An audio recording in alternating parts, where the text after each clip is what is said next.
starting off chapter 8, let's first recall some things we learned in chapter 7, because this chapter is the beginning of our snowball effect in chemistry. You're going to have to keep remembering things as we go throughout the rest of the year from what you learned previously. So in chapter 7, we talked about ionic compounds, but we had to use the electron dot structures, which the number of dots came from the column number on the periodic table. So those things are still going to be important today. But in chapter 7, with the ionic compounds, the electrons were transferred. So boron ion lost 3 electrons, so that's why it had a positive charge. And then, for example, bromide ion gains 1 electron, so that's why it gets a -1 charge. In chapter 8, we're going to learn about molecular compounds, where instead of transferring the electrons are bonded together by sharing. So they still keep their electrons, but they do share them with something else. So the main thing to remember is sharing is caring this chapter. So instead of taking the electrons like our ionic bond, there's another way to combine them by sharing. When atoms are sharing electrons between each other, they're joined by what's called covalent bonds. Another way to think about this is a tug of war, where the atoms are sharing between themselves, and sometimes one side will have all the electrons and sometimes the other side will have all the electrons, but they're still connected, so they're still sharing those electrons.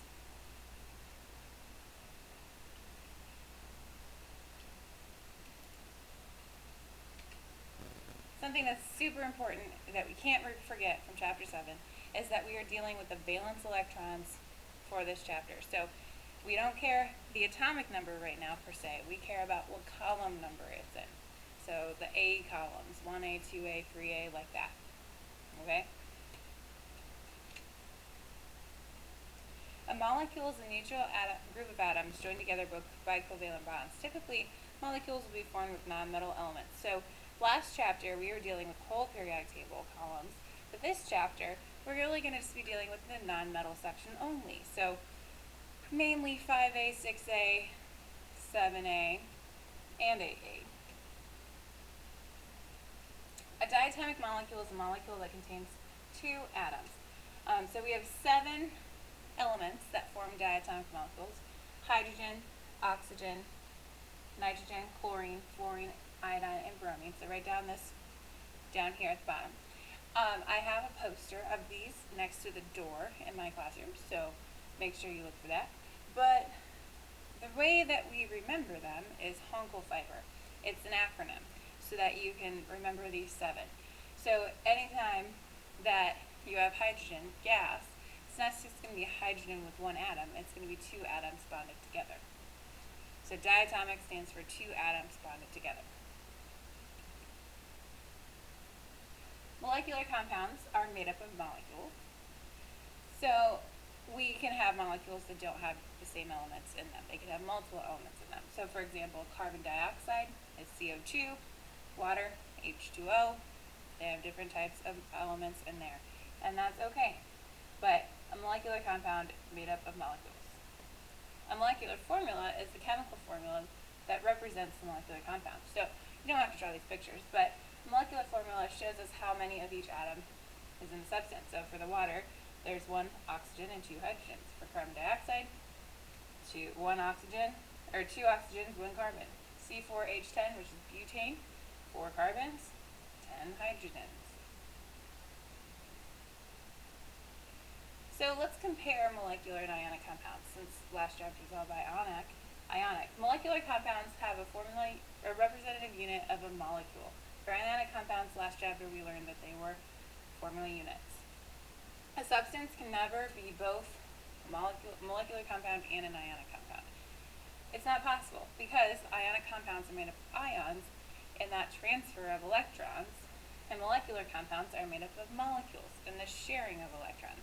So when you are deciding if it's molecular or ionic, you're going to have to make a decision about it. They can't do the same thing at the same time. So to compare, ionic compounds are made up of ions, molecular compounds are made up of molecules. Ionic compounds have very high melting points, which means that they're going to be probably solid at room temperature. Molecular compounds have pretty low melting points in comparison, so it just kind of depends on its properties if it's going to be a solid, liquid, or gas at room temperature. Ionic compounds, most of them have a metal with a nonmetal. And molecular compounds have only nonmetals. Ionic compounds are very good conductors of electricity if they dissolve in aqueous solution, and molecular compounds are pretty poor conductors if they actually dissolve in water at all. So that's just some comparisons. This next slide is not in your notes, but it's just comparing two different compounds, one ionic, one molecular. So for sodium chloride, it's ionic, and so the sodium ion gives up an electron, and it gives it to the chloride, so that the chloride can gain one electron. And when you form a compound, it just is kind of cubic, and it just builds on top of each other. We kind of saw this picture back in chapter 7. And it just repeats and repeats and repeats. Well, for water, a molecular compound, we have H2O is the formula, so 1 oxygen for 2 hydrogens. But then a combination of the molecules makes our molecular compound, where we have other types of bonding going on between one water molecule with another water molecule. So if you notice, there's a lot of empty space in between the water molecules in this picture compared to the sodium chloride. So that's one way why water has very different properties than sodium chloride. Molecular properties are a lot weaker than ionic properties. So for this chapter, we are going to still use the octet rule, where everybody wants to be like a noble gas, meaning that it wants to gain 8 valence electrons, and except for hydrogen. Hydrogen wants to be like helium and only gain 2 valence electrons. So this octet rule is going to be important with our Lewis structures. So single covalent bond, this is a Lewis structure of what we're going to draw. A single bond, a single covalent bond, if you want to call it that, are 2 atoms held together by the sharing of 1 pair of electrons. So this line connecting the oxygen with the hydrogen is a bond. Okay, and it represents 2 electrons. So, if we're following the octet rule here, oxygen has 1, 2, 3, 4 electrons left over, and then it has 2 bonds. So 4 electrons left over plus 2 bonds, and each bond represents 2 electrons. Oxygen has 8 total electrons around it. The hydrogens are okay because by making the bond, the hydrogen now has 2 electrons. So even though it's not 8, we can still say that the octet is completed because it's acting like helium. We also have unshared pairs of electrons. That's what those dots were in the oxygen. So a pair of valence electrons that's not shared is called an unshared pair. They can also be called lone pairs or non-bonding pairs. But if you look at this, is a diatomic molecule of fluorine, and they have a bunch of unshared pairs. So electrons don't like to hang out by themselves. They like to have a buddy. They like to pair up with each other. So, we are going to be drawing Lewis structures, which are like this picture at the bottom right. Lewis structures are named after G.N. Lewis, which it's a representation of a molecule that shows where the valence electrons are arranged and how the molecules has been arranged. He actually thought of this when he was lecturing a general chemistry class back in 1902. And it still represents molecules to this day, and we know that it's still working out today. So the rules. Only use the valence electron, so only use the column number. So you're going to draw the electron dot structure first for each element. Then you want to count the total number of valence electrons that the molecular compound has. Each atom should achieve 8 electrons to be like a noble gas, and a bond between atoms represents 2 electrons shared by each atom. A couple exceptions that we need to write down. First exception, except for hydrogen. Hydrogen wants to have 2 electrons because it wants to be like helium, because helium can only have a max of 2 valence electrons. So that, when we say it's octet completed when it's bonded up. Then there are cases where sometimes the central atom breaks the rule.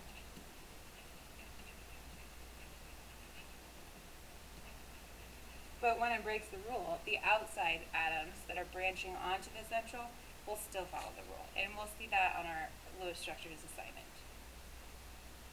So here we go. Let's try it out. For example 1, we're going to do these 4 structures, and so we need to know their valence electrons, and then we're going to connect everything together with a central atom. So we have 2 H2O, water. Hydrogens each have 1 valence electron, so I'm going to go ahead and just draw out my hydrogens with a dot, and it doesn't really matter where you draw it. You're going to get better pictures as you practice this more. Oxygen has 6 valence electrons. There we go. Now, we need to connect everything together. And we're going to connect everything to a central atom. And so we have to pick something to be the central atom. And it's usually the atom that there's only 1 of in the compound. So, for this one, there's only 1 oxygen compared to the 2 hydrogens. So each hydrogen is going to connect to the oxygen. So to connect them, you just pick a dot and then draw a line to connect at a dot on the oxygen. And then we'll do the same thing with the other hydrogen. Connect it to a dot on the oxygen. And now we should be done. The way that we can check ourselves is by counting up how many total valence electrons we should have in the structure, and that should be what we have. So hydrogen, there's 2 hydrogens, and each hydrogen donates 1 electron. And then we're adding that to the number from oxygen, which was 6. So 2 plus 6 is a total of 8 valence electrons. Well, I have 1, 2, 3, 4 from the unshared pairs. And then each line is 5, 6, 7, 8. Each line is 2, so that checks out. Another way that we can check is make sure everybody's octet is completed. So oxygen has 1, 2, 3, 4, 5, 6, 7, 8 around it. And the hydrogens are bonded once, so that is good to go. Next we have HCl. Hydrogen, we just saw, had 1 valence electron. And chlorine has 7.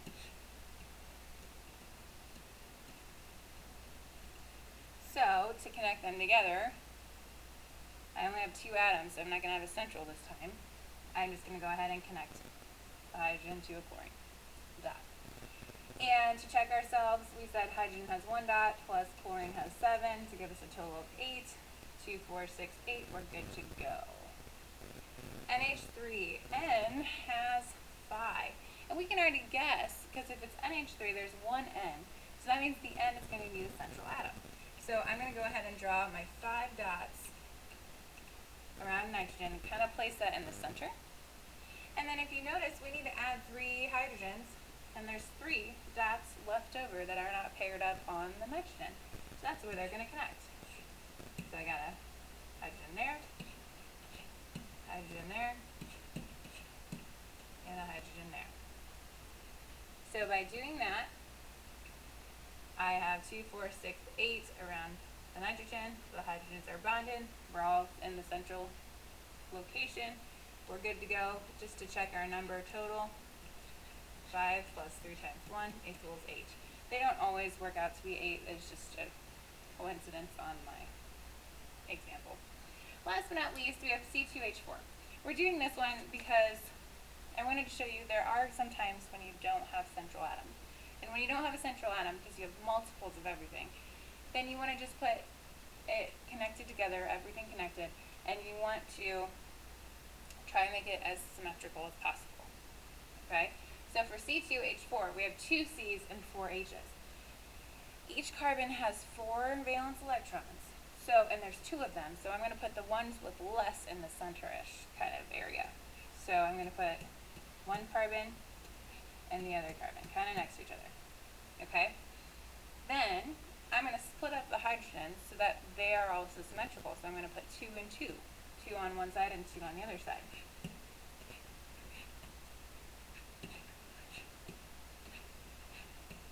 Okay. At this point, it looks like a bunch of dots and letters. So let's start connecting. So I'm going to connect there, going to connect there, make a connection on the other side, and a connection on the other side. So we should have 2 hydrogens connected to each carbon. Now, we're going to connect the carbons together. By doing that, the whole thing has now been connected, but we need to check and make sure that the octets are completed and we have the correct number of valence electrons. So for the number of valence electrons, each carbon has 4, and we have 2 of them, plus 4 hydrogens. So our total number of valence electrons should be 12.